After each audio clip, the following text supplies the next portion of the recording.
c'est Patrick. Vous avez déjà dit à quelques reprises que l'humain est parfait.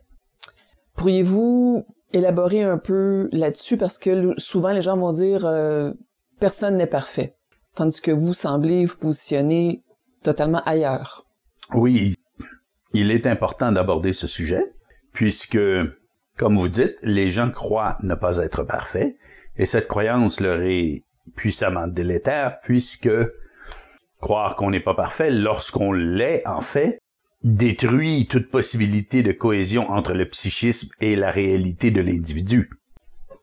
C'est-à-dire que si l'individu adhère particulièrement fortement à une croyance, cette croyance teinte son approche à lui-même, à sa vie, à tout ce qui l'occupe, et de ce fait, croire qu'on n'est pas parfait, c'est croire qu'on est ce qu'on n'est pas, ce qui est le problème fondamental de l'humain, depuis toujours. Donc, souvent, les gens vont parler de « il faut se défaire de son ego », du moins en spiritualité. La conscience supramentale est venue nous expliquer que l'ego n'est pas une mauvaise chose, mais que c'est simplement les croyances retenues par cet ego qui sont le problème. Et donc, lorsque nous parlons de croyances, nous ne voulons pas simplement dire les superstitions auxquelles on croit, comme que ce soit l'astrologie ou ce qu'on enseigne dans les universités ou dans les églises, les diverses religions, spiritualités, etc. Il y a des croyances beaucoup plus profondes, beaucoup plus élémentaires dans la constitution de la psychologie de l'ego. Et une d'entre elles, c'est l'idée de ne pas être parfait, ou plutôt d'être imparfait. Donc, il s'agit d'une croyance très répandue et très fondamentale dans l'approche de l'humain face à lui-même et à sa vie. Et même, il y a des gens très orgueilleux, souvent matérialistes, qui se croient parfaits, ou plutôt, qui croient qu'ils se croient parfaits. OK. Comme correction, si on veut, de leur croyance encore plus fondamentale et inconsciente, d'être imparfait. Donc, cela va loin. On peut avoir des couches de croyances qui se contredisent l'une l'autre, une par-dessus l'autre, et en avoir plusieurs. Donc, on peut avoir la croyance d'être parfait en réaction à la croyance d'être imparfait, en réaction à des gestes qu'on a posés lorsqu'on croyait qu'on était parfait, en réaction à croire qu'on est imparfait. Okay. Alors, vous voyez, dans un cas comme ceci, on a 4 couches. Il peut y en avoir 150. OK. Ce n'est sûrement pas la norme d'avoir 150 polarités opposées empilées l'une par-dessus l'autre sur un seul aspect, mais c'est possible. Et le fait que ça soit possible exige que pour démêler tout ça, on ait une science véritable du psychisme. Ce n'est pas en regardant les oiseaux voler dans le ciel qu'on va démêler tout ça. Ça ne se fera pas tout seul, contrairement à ce que certains disent. On a véritablement besoin d'une science de l'intelligence, c'est-à-dire la science de comment devenir objectivement intelligent, atteindre l'objectivité de conscience qui permet une intelligence qui est réelle pour démêler ces choses. D'accord. Revenons donc à la perfection de l'humain. Mm-hmm. L'humain est parfait et croit être imparfait. D'accord. C'est le problème universel de l'humain. Bon, il y a beaucoup d'autres problèmes, mais c'est un problème universel dans ce que tous les êtres humains croient être imparfaits. Et même, on croit que la perfection n'est pas de ce monde, mais on n'a qu'à regarder la nature, l'équilibre entre les milliards de formes de vie qui existent sur notre globe, l'équilibre entre la galaxie, notre système solaire, notre Terre et toutes ces énergies qui s'équilibrent, du moins la plupart du temps, pour y voir la perfection. Alors, la perfection est de ce monde. C'est l'humain qui croit déroger à cette quasi-règle. Okay. Donc, ayant circonscrit le problème, nous devons donc révéler pourquoi l'humain est fondamentalement parfait et que ce n'est qu'une croyance d'être imparfait. Mhm. Donc, sur quoi l'humain se base-t-il pour dire qu'il n'est pas parfait? Mhm. Premièrement, sur une moralité qui lui dit « Tu as blasphémé, tu as insulté un tel, tu as volé un peigne qui traînait sur le sofa. Bon, tu es donc fautif, tu es donc imparfait, tu es un pécheur, ainsi de suite. » Donc, de manière paradoxale, certaines religions nous disent que Dieu a créé l'homme à son image et que l'homme est un pécheur sans fin et finalement une honte à son créateur. Donc, de quoi s'agit-il? Très contradictoire, en effet. Effectivement, donc, l'humain qui est élevé dans un tel milieu ne peut que croire puisque toute pensée critique doit être suspendue à l'un ou à l'autre ou aux deux de ces pôles opposés, si on veut, de croyances relativement à la valeur de l'humain. Mm-hmm. Donc, la moralité nous dit qu'on est imparfait parce qu'on fait des choses qui sont répréhensibles. La psychologie nous parle de notre ombre, si on veut, qui voudrait nous amener à commettre des gestes terribles et qui nous amène à tout le moins à les considérer en pensée. Mais comme je sais que la pensée n'est pas de l'humain, je sais que ceci est faux, dans le sens que, et même la religion catholique savait que, du moins partiellement, que la pensée venait des forces sataniques. Donc on le disait il y a des siècles, c'est une pensée inspirée par Satan.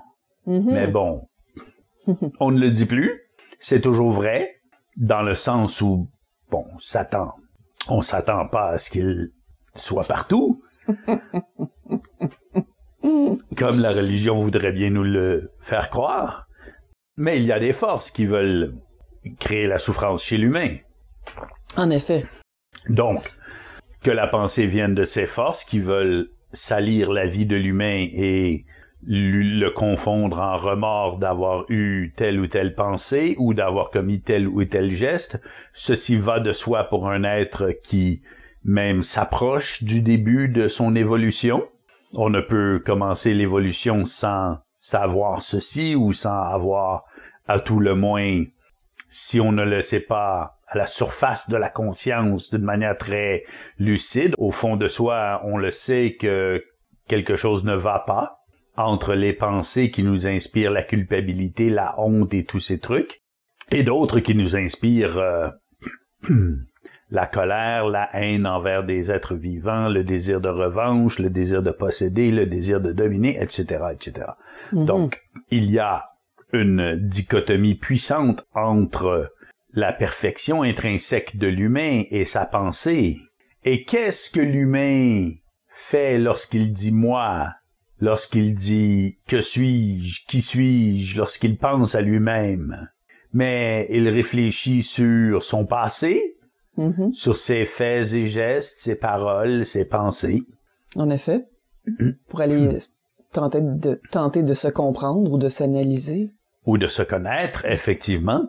Et, ce faisant, il regardera avec quel œil, mais l'œil qui découle de toute cette aventure, donc, justement, d'avoir commis ses faits et gestes, d'avoir eu ses pensées, d'avoir dit ces choses, et d'avoir eu des pensées relativement à tout ceci, créer un point de vue qui, lorsqu'il regarde son passé, il dit « mais je suis tellement imparfait ». Donc, c'est un peu comme la poule et l'œuf, qui n'aiment pas la coquille. Donc, si la poule et l'œuf n'aiment pas la coquille, ils n'aiment pas la poule, ils n'aiment pas l'œuf, ils n'aiment rien. Bon, c'est une métaphore qui parle de l'œuf comme étant la pensée qui donne naissance à la poule, qui est l'ego dans son état psychique présent, qui regarde son passé d'œuf, imparfait, puisque en tant que poule, il est imparfait. Et donc, les gestes qu'il va commettre dans l'avenir seront des œufs d'imperfection dans sa configuration psychique, et il n'y verra qu'imperfection partout, puisque cette imperfection s'est installée au milieu de son œil, sur le trône de son psychisme, et domine tout. Donc, on ne peut demander à l'humain inconscient de savoir qu'il est parfait et réaliser ceci, mais d'une manière réelle, d'une manière absolue, d'une manière très intime, au silence psychique qui anime l'humain, conscientisé, épuré et évolué, mais ceci requiert justement l'épuration, l'évolution, parce que on aura beau dire à quelqu'un et l'hypnotiser et lui faire croire qu'il est parfait, il se croira parfait avec tous les traits de personnalité qui lui viennent de ses gestes et de ses pensées qui sont peut-être imparfaits. Donc, qu'est-ce à dire? Le meurtre existe, la violence, le vol et toutes sortes de crimes existent réellement. Donc, est-ce que nous disons que nous approuvons ces choses en disant que l'homme est parfait, que l'être humain est parfait? Non, il y a donc quelque chose à expliquer, et c'est que l'humain peut agir par influence. L'humain agit énormément par influence, presque exclusivement par influence. Donc, un humain influencé par des forces sanguinaires pourra commettre des gestes sanguinaires, et ce geste n'est pas parfait. Et si l'humain regarde son geste, il dit, mais il pourra dire qu'il est imparfait puisqu'il a commis ce geste. Il escompte complètement le phénomène d'influence, d'hypnose, de programmation sur des décennies, ainsi que toute l'histoire de ses parents, de ses grands-parents et des générations précédentes, ainsi que des collectivités religieuses, nationales, dont le poids historique, à travers ce qui lui fut transmis depuis sa plus tendre enfance, est écrasant pour l'individualité psychique. Est-ce que l'on doit savoir que l'on est parfait avant de pouvoir commencer à évoluer? Est-ce un prérequis? Non, ce n'est pas un prérequis. Le savoir qu'on est parfait qui vient à la surface du psychisme, donc lorsque l'on sait que l'on sait que l'on sait qu'on est parfait, ceci couronne presque le processus d'évolution. OK. Donc, ceci est un peu un couronnement dans le sens où c'est la transmutation du psychisme jusqu'à pratiquement sa finalité qui permet à l'humain de réaliser qu'il a toujours été parfait. Donc, il n'y a qu'un psychisme très évolué qui peut réellement, authentiquement et intimement savoir ceci du tréfond de son être jusqu'à la surface de son psychisme. Donc, ce savoir si intime et si omniprésent dans son être, c'est un indice d'unification extrêmement poussé et avancé de tout ce qui est réel en lui, donc de fusion. Okay. Donc, un être qui sait qu'il est parfait, sait aussi que son frère l'homme est parfait. Et sachant ceci, il ne peut qu'être amour. Okay. Il est intelligent puisqu'il sait ceci, et il est amour puisque ceci est réel, tout simplement. Donc, vous voyez comment c'est simple dans le psychisme éclairé de l'être de la prochaine époque. C'est que ceci est réel, donc il aime, et puisqu'il sait ceci qui est réel, il est intelligent. Donc, naturellement, son action et sa parole et ses gestes et tout ce qu'il fait, tout ce qu'il est, respire de cette perfection qui est omniprésente en lui et en l'autre, mais l'autre ne le sait pas. Donc, si on parle de l'autre, à moins que vous ayez une question. Non, allez-y. Donc, si on parle de l'humain en général, qui est dans un fort mauvais drap, mais il croit être imparfait parce qu'il regarde donc ses gestes passés, il regarde aussi ses pensées, il verra qu'il est rempli d'envie ou de violence ou de... bon, peu importe. Et lorsqu'il regarde un film violent, il va prendre position pour une des parties et dire des trucs comme... ou avoir des impulsions intérieures comme « oui, fais-le saigner ». Alors, ceci, ce n'est pas joli, ça ne fait pas partie de la perfection de l'humain, mais aussi, ce qui est ignoré énormément, c'est que ça ne fait pas partie de l'humain du tout. Ah, voilà qui est assez important à savoir. Mais exactement, donc, si le problème de l'humain, c'est qu'il ne sait pas qu'il est parfait, et aussi, il ne sait pas identifier l'imperfection. Donc, se croyant imparfait, même s'il savait qu'il est parfait, du moins dans sa tête, c'est-à-dire en théorie, en connaissance et en croyance, s'il se croyait parfait, il tenterait d'exciser, si on veut, de son être l'imperfection et viserait n'importe comment, commettrait des coups d'épée dans l'eau, ainsi que il se tirerait dans le pied. Mm-hmm. Pour utiliser des métaphores d'armes d'époques complètement différentes. Mais bon. Alors, pourquoi? Parce que la croyance d'être imparfait découle d'une modification importante de son psychisme. Donc, un psychisme si modifié ne peut identifier ce qui est réellement le corps étranger dans l'être. Donc, il va se croire imparfait en s'identifiant à des choses qui manifestent cette imperfection, mais il ne peut circonscrire ce qui exactement constitue objectivement l'imperfection. Pour ceci, il devrait avoir une science, comme j'ai déjà dit un peu plus tôt. Peut-on dire que cette fausse croyance, ou cette croyance que l'homme a d'être imparfait, peut-on dire que cette croyance aurait eu des effets bénéfiques dans le sens de le motiver à vouloir se perfectionner? Excellente question. Merci.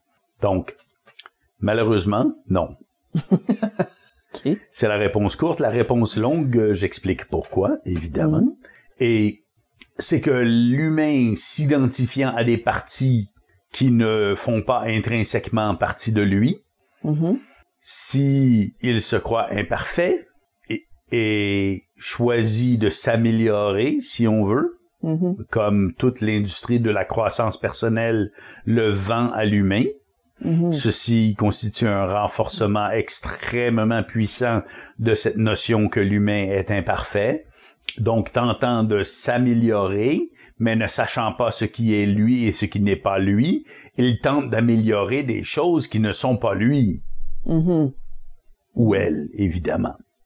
Donc, l'humain qui tente de faire la croissance personnelle est dans de très mauvais draps. Donc, il y a des gens qui écoutent mes enregistrements qui voudraient bien s'améliorer, devenir mieux. Alors, je leur dis, ne faites pas ceci, c'est très mauvais, puisque vous êtes déjà parfait. Ce que vous avez besoin, ce n'est pas de vous améliorer. Ce dont vous avez besoin, c'est d'une science qui vous permette d'écarter et de séparer ce qui est étranger de vous et de ce qui est vous, puisque ce qui est vous est parfait et dans la somme totale constitue votre être évolué. Donc, il n'y a que à séparer ce qui n'est pas l'humain de ce qui est l'humain et que l'humain croit que tout ça est lui. Donc, c'est ça le problème, c'est toujours l'identité. Donc, l'humain qui est en croissance personnelle ou en évolution spirituelle, comme certains le disent, ce qui est un terme quelque peu loufoque.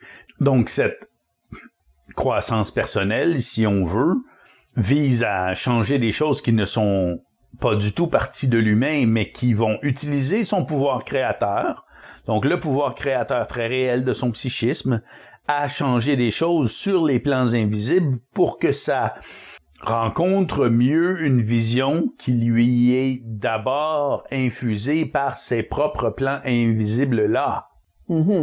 Donc, si on veut une description plus précise de l'esclavage de l'humain par les forces invisibles, en voici une. On vous donne une idée que ceci fait partie de vous, on vous inculque à croire que ceci est très mauvais et que ça devrait être changé, et tel un bon esclave, on s'exécute et on utilise son pouvoir créateur pour transformer ce qu'on croit qui fait partie de soi, mais qui n'en fait pas réellement partie, en quelque chose de plus harmonieux à notre âme, qui fut modifié par ces mêmes agents-là qui voudraient qu'on modifie ces choses à cet escient, expressément. Donc, ceci, c'est une description, si on veut, je crois, assez claire du processus d'esclavage de l'humain. Il y a d'autres façons de mettre l'humain en esclavage, mais si je regarde psychiquement l'auditoire qui écoute ces enregistrements, ceci s'adresse plus à eux. Ceci donc devrait peut-être mettre un peu sur la piste que la croissance personnelle n'aide personne d'autre que les bourreaux et d'une manière très boiteuse. Donc elle ne les aide pas vraiment. Un peu comme l'humain très manipulé a tendance à servir ses désirs.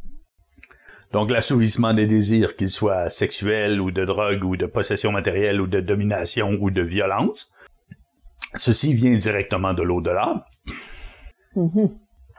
Mais ne peut-on dire quand même que les gens, c'est un peu un passage obligé souvent pour amener les gens vers la piste d'une réelle conscience, d'une réelle évolution de conscience plutôt qu'une évolution spirituelle?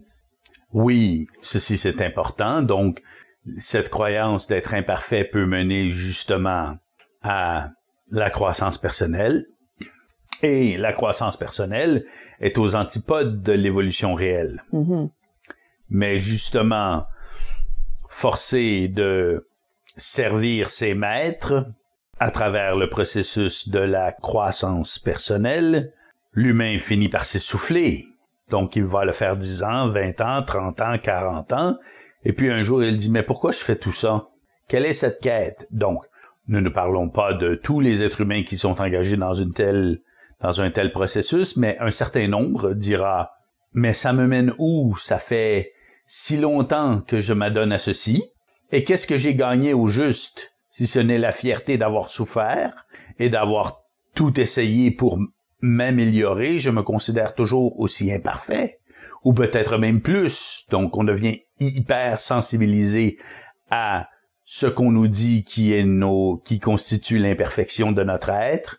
Et donc, le nombre, si on veut, d'opérations à l'ordre du jour afin d'atteindre un quelconque perfectionnement s'allonge au lieu de se raccourcir au fur et à mesure où on s'adonne à la croissance personnelle. Et donc, ceci a tendance à créer ce qu'on appelle au Québec un écœurement. Et pour les Français, on pourrait dire un j'en ai marre très profond et intense de faire toutes sortes de pirouettes et d'apprendre toutes sortes de trucs pour finalement réaliser qu'on se trouve plus imparfait que jamais. Et à ce moment-là, ça peut casser. Donc, on peut décider que on met tout ça aux poubelles. Et ce faisant, il y a un espace qui se crée dans le psychisme de l'humain. Donc, la chaîne et le fouet de la croissance personnelle sont mis aux ordures. Et tout à coup, l'humain a beaucoup plus de temps libre à lui pour s'adonner à ce qui va le ramener à lui-même.